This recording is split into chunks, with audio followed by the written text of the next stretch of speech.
સુરતની એક શાળા દ્વારા ઇકો ફ્રેન્ડલી ગણેશજીની પ્રતિમાનું વિતરણ કરીને પર્યાવરણ બચાવોનો સંદેશ આપ્યો હતો। યુરો શાળાના વિદ્યાર્થીઓ દ્વારા ઇકો ફ્રેન્ડલી ગણેશ પ્રતિમા વિતરણ કરવામાં આવ્યું હતું। પોલીસ કોમ્યુનિટી હોલ ખાતે ઇકો ફ્રેન્ડલી ગણેશજીની પ્રતિમાનું વિતરણ કરવાનો કાર્યક્રમ યોજવામાં આવ્યો હતો। સુરતની એક શાળાના વિદ્યાર્થીઓ દ્વારા અનોખું અભિયાન શરૂ કર્યું હતું। જેમાં વિદ્યાર્થીઓ દ્વારા ઇકો ફ્રેન્ડલી શ્રી ગણેશની પ્રતિમાનું વિતરણ કરી પર્યાવરણ નુકસાન ન જાય તેવો પ્રયાસ કર્યો છે। સુરત પોલીસ કોમ્યુનિટી હોલ ખાતે યોજાયો ઇકો ફ્રેન્ડલી શ્રી ગણેશજીની પ્રતિમા વિતરણનો કાર્યક્રમ યોજાયો, જેમાં સુરત પોલીસ કમિશનરના અધિકારીઓ હાજરી આપી હતી અને આ કાર્યક્રમમાં શાળાના આચાર્ય, શિક્ષકો તથા 250 જેટલા વિદ્યાર્થીઓ ઉપસ્થિત રહ્યા હતા। સાથે સુરત શહેર પોલીસના 100 જેટલા પોલીસ કર્મીઓ ઉપસ્થિત રહ્યા હતા।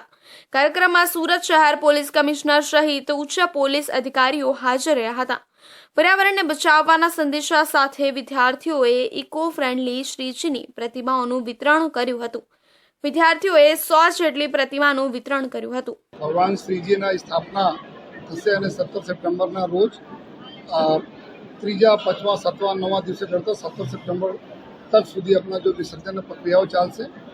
तो એના જ જો તૈયારીઓ ચાલી રહી છે अपने सूरत शहर में। जो सूरत शहर पूरे राज्य में, गुजरात राज्य में સૌથી મોટા ભગવાન શ્રી ગણેશજીનો ઉત્સવ કરતા શહેર છે।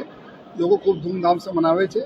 તો એના જ લઈને સાથોસાથ જો અમારા જો સ્કૂલના બાળકો જો છે, આજે અહીંયા યુરો સ્કૂલના બાળકો આપણા માટીના ગણેશજીના અલગ અલગ થીમ બનાવેલા છે અને બચ્ચે બોલે મોર્યા નામથી અમે લોકો એક કેમ્પેન સ્ટાર્ટ કરીએ છીએ, જ્યાં પર છાત્ર સંસદના અમારા યુવાઓ છે, એની એક બી ટીમ છે, સાથોસાથ સ્કૂલોની ટીમ છે, પોલીસ છે, મળીને અને એના પર્પસ એવું છે કે આપણા વધુમાં વધુ ઇકો ફ્રેન્ડલી ગણેશ પંડાલોની સ્થાપના થાય અને ગણેશ ભગવાનને જો લોકો ઘરોમાં લઈ આવે છે એના સ્થાપના કરે, માટીના ગણેશજી લઈ આવે અને આ માટીના ગણેશજીને પૂજા કરે અને પછી એના વિસર્જન આપણે પોતપોતાના ગાર્ડન બગીચામાં કરી શકો છો। મહત્વની વાત એ છે કે આગામી ગણતરીના દિવસોમાં ગણેશ ઉત્સવ આવી રહ્યો છે, ત્યારે લોકો ઇકો ફ્રેન્ડલી ગણેશજીની પ્રતિમાની સ્થાપના કરે અને લોકોમાં વધુમાં વધુ જાગૃતિ આવે તેવો પ્રયાસ કરાયો હતો।